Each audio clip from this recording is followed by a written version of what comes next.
The other thing is all of this out through here Yeah. is backed up because the culvert that goes underneath the road into that little pond, which I'll show you, drains all the way down through here on the other side. On the other side. Okay. So it's a double whammy on that. Hey guys, Capper here. February 8th, 2021. And today we're going to look at possibly one of our next tasks. I'm going to go to my buddy Mark's house. He's got some water issues on his property that he wants to show me to see if I can try to help cure them. So it's kind of cold today. We got a cold snap here coming the next few days, but at least we'll get out for a walk in the woods anyway. So let's go take a look.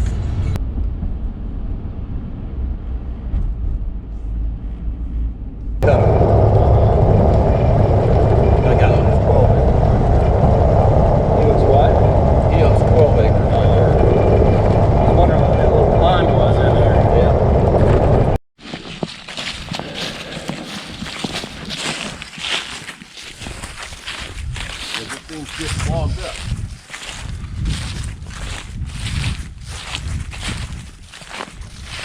Well, so I was hoping you can come in here with your excavator and just open this sucker up so it will really drain.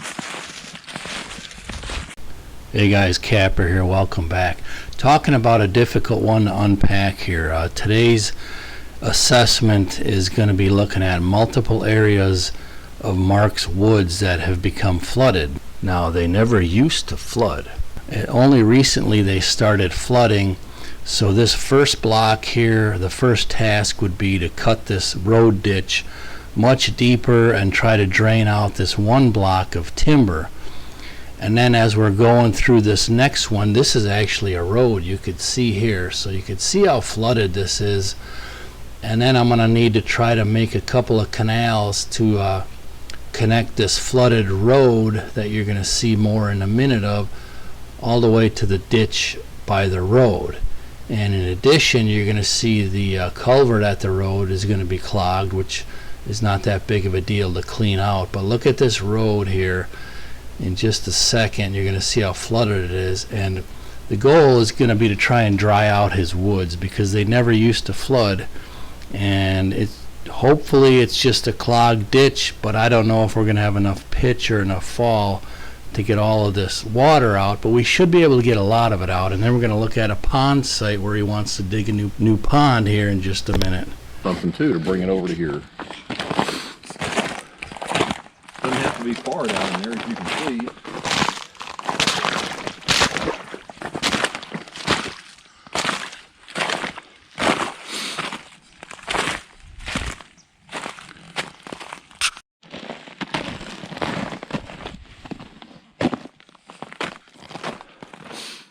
This is where that one pretty big watering hole is up here, right? Exactly. It should be frozen open.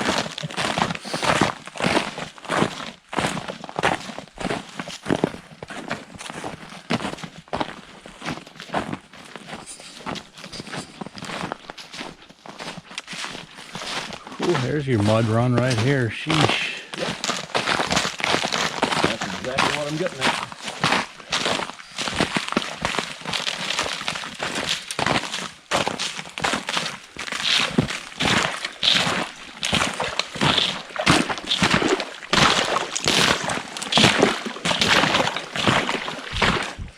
As a matter of fact, in your part 2 video, I got a drone shot of me and Curtis in this field, making it a little higher ground in that ditch along the left side. Yeah, drain into the river.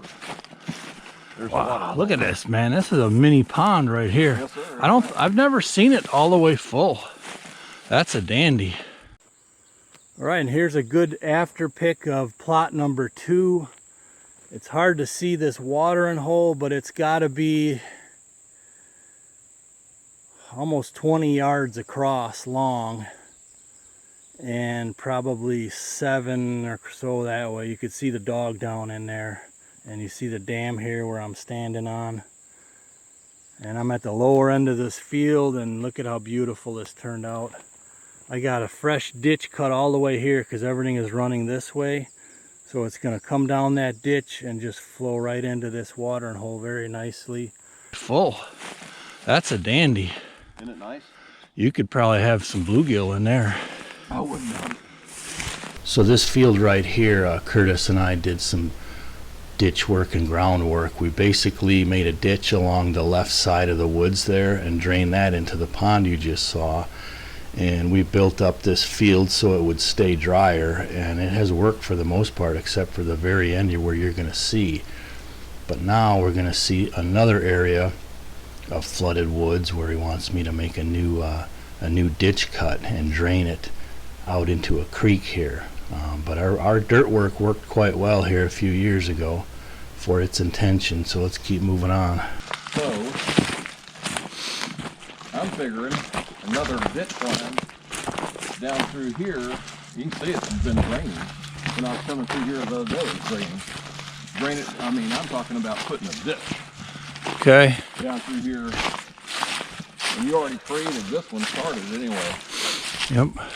Or you could just use your old ditch, which goes around the outskirts, to do it. Whichever one.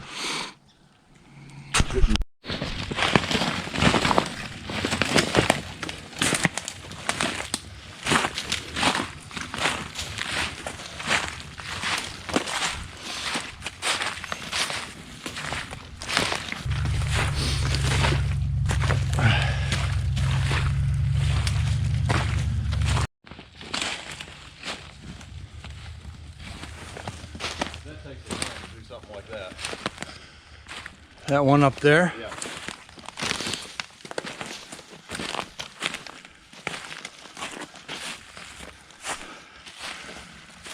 Big old cedar it looks like. Dead one. No, I think it's a I know. cypress. Okay, them are awesome. Yeah. I've been trying to get them to grow by our pond, so far unsuccessfully, but yeah, that's a, Why aren't they growing? I'm not sure. That's a, what, 9-10 inch maybe? Yeah. Nice. There's some big old boys in here. I mean, not that I couldn't, but I still can't believe there's nothing out here for utilities or anything. There's nobody out here. See, the power all and telephone line all up here, and it went to my trailer and then it stops. Okay. There's no city water down this way. All right. Well, that's good.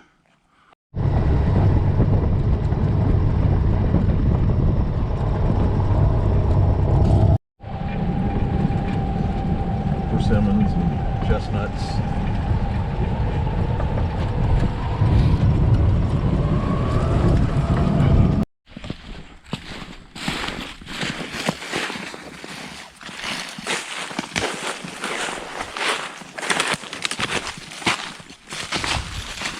You think he comes through here? Not him. Oh yeah, I see that. Yeah. Nice rub line. Yeah. They go right through here like this all day. And I'm gonna put a big old ladder right there and brush it in real good, and I'm gonna clean all this out. But then this is where the pond would be. Probably, I don't think the pond would be right here. It'd be more like where that hinge cut about. Uh-huh. Because here's another big issue. Another big drain. Of course, that tree line itself is a drain. Okay. And there's the big drain coming off of this right here. And it comes down, and this just gets to be this mush. Now, this little pond does not need to be deep. Just needs to be fairly wide. Well, obviously, the deeper, the more we can hold the water in there, you know. And so I'm going to come through here, and I'm just going to whack all this stuff out of the way. And If you're gonna do it where you want me pulling all the trees in that, the same thing. If you do cut them, yeah, just leave a 4 foot base, and then I could just come and pull them when I start on the pond. and see, all this will be turnips. All that's already clover, and just over that ridge is alfalfa, about an acre of it. Okay, I think I know where that corner is. Yep. So, and I'll have him leave the beams over here this year too. Yeah. So that, you know. So the goal of a pond in this area is to catch 3 different runoff ditches that kind of converge right in this spot, and to reduce erosion. A lot of people don't realize, like if you have a cattle farm or if you have an animal farm, the government actually would pay $10,000 to make these kind of runoff ponds, to help reduce erosion that gets into the creeks and rivers and that kind of stuff. I like them tall. Yep, I'd say so. So if you made it this far, thanks for joining us. We went and looked at one more flooded spot, but this one's definitely going to be on the hit list for some excavator work, and we'll get you some field time, and of course we'll have some fun. I'm not sure when, but stay tuned.